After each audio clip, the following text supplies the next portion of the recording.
स्वामी विवेकानंद जी का कहना था कि ये दुनिया सबसे पहले हर अच्छी बात का मजाक उड़ाती है, उसके बाद उसका विरोध करती है और आखिर में जाकर उसे स्वीकार करती है। भारत को विश्व गुरु के रूप में पुनर्स्थापित करने वाले स्वामी विवेकानंद जी ने मात्र 25 वर्ष की उम्र में अपना परिवार और घर त्याग कर सन्यासी जीवन स्वीकारा था। ईयर 1893 में अमेरिका जाकर विश्व धर्म सम्मेलन में अपने भाषण से उन्होंने एक क्रांति ला दी, जिससे पूरी दुनिया के सामने भारत एक मजबूत छवि के साथ उभरा। जब वो अमेरिका से वापस लौट रहे थे तब वो एक जर्मन फिलोसोफर के यहाँ मेहमान थे। उस फिलोसोफर के पास एक किताब थी और वो उसकी बहुत तारीफ कर रहा था। ये सुनकर विवेकानंद जी बोले कि क्या ये किताब आप मुझे 1 घंटे के लिए दे सकते हैं? मैं ये देखना चाहता हूँ कि इस किताब में ऐसा क्या है। ये देखकर वो फिलोसोफर हंसने लगा। वो कहने लगा कि क्या आप इस किताब को 1 घंटे में पढ़ना चाहते हैं? मैं तो इस किताब को लगभग 1 हफ्ते से पढ़ रहा हूँ, पर मुझे तो ये किताब समझ में ही नहीं आ रही है। ये बहुत ही कठिन है। ये किताब तो जर्मन में लिखी गई है और आपको तो जर्मन आती भी नहीं है। इस पर विवेकानंद जी ने कहा कि आप मुझे एक किताब तो दीजिए, मैं बताता हूँ कि मैं क्या कर सकता हूँ। फिर उन्होंने उस किताब को अपने दोनों हाथों के बीच में पकड़ा और आंखें बंद कर ली।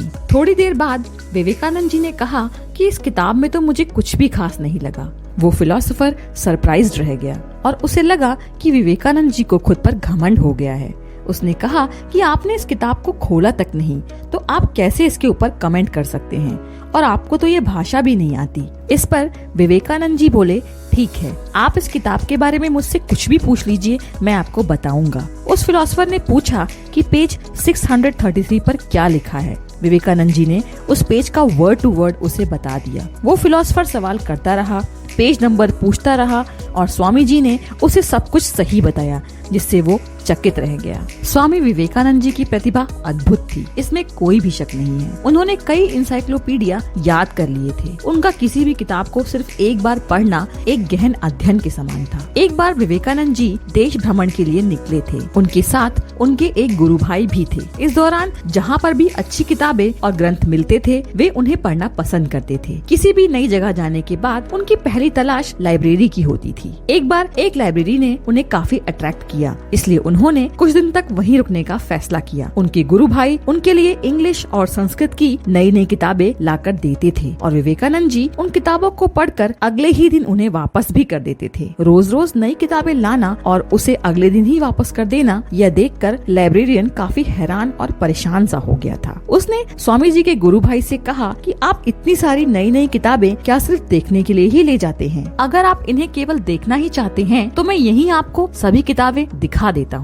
आप रोज किताबों का इतना वजन उठाते हैं, उन्हें ले जाते हैं, फिर वापस देते हैं, ये मुझे अच्छा नहीं लगता। इस पर स्वामी जी के गुरु भाई ने लाइब्रेरियन से कहा कि जैसा आप समझ रहे हैं ऐसा कुछ भी नहीं है। हमारे गुरु स्वामी विवेकानंद इन सभी किताबों को काफी गंभीरता से पढ़ते हैं, उसके बाद ही किताबों को वापस किया जाता है। लाइब्रेरियन ये सुनकर काफी चकित हो गया। उसने कहा, अगर ऐसा है तो मैं स्वामी जी से मिलना चाहूँगा। अगले दिन वो स्वामी जी से मिले। उनसे मिलकर स्वामी जी ने कहा कि आप परेशान और हैरान ना हो, आपकी लाइब्रेरी से लाई गई सभी किताबों को न केवल मैंने पढ़ा है, बल्कि वो मुझे मुंह ज़बानी याद भी हैं। इतना कहकर उनकी लाइब्रेरी से लाई हुई कुछ किताबें उन्हें पकड़ाई और उनमें से कही गई बातों को वर्ड टू वर्ड उन्हें सुना दिया। ये सब देखकर लाइब्रेरियन को भरोसा नहीं हो रहा था। उसने विवेकानंद जी से पूछा कि आप ये सब कैसे कर लेते हैं? इस पर स्वामी जी ने कहा कि अगर किसी भी चीज को पूरे फोकस के साथ थॉटलेसली किया जाए तो वो पूरी तरह से आपकी मेमोरी में स्टोर हो जाती है। आपका दिमाग चीजों को कभी भी नहीं भूलता, पर उसके लिए आपको अपने सबकॉन्शियस माइंड की शक्ति को पहचानना बहुत जरूरी है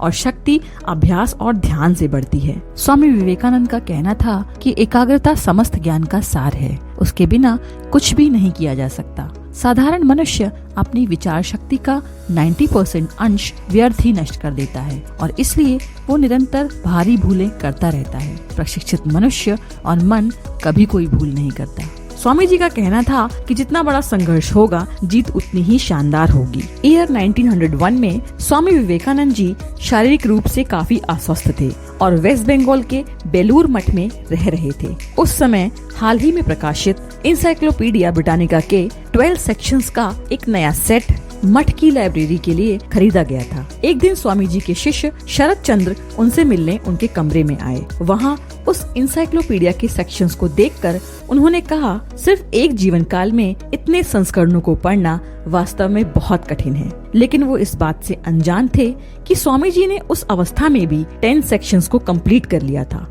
और 11th सेक्शन की शुरुआत वो कर चुके थे। उनकी स्मरण शक्ति इतनी मजबूत थी कि इस तरह की मोटी से मोटी किताबें भी वो न केवल पढ़ सकते थे बल्कि केवल पढ़ने मात्र से उसे याद भी रख सकते थे। स्वामी जी का पूरा जीवन आज की युवा पीढ़ी के लिए एक प्रेरणा स्रोत है। उनकी कही गई एक एक बात उद्देश्य से भटके हुए लोगों को मंजिल तक पहुंचाती है। स्वामी विवेकानंद जी के जीवन में से बताने के लिए इतना कुछ है कि कई दिन कम पड़ जाएंगे। लेकिन अगर आप चाहते हैं कि हम विवेकानंद जी के जीवन पर एक वीडियो बनाएं, तो हमें कमेंट सेक्शन में जरूर बताएं। अगर आपको ये समरी पसंद आई हो तो वीडियो को लाइक और कमेंट जरूर करें और अगर आप हमारे चैनल पे नए हैं तो चैनल को जरूर सब्सक्राइब करें।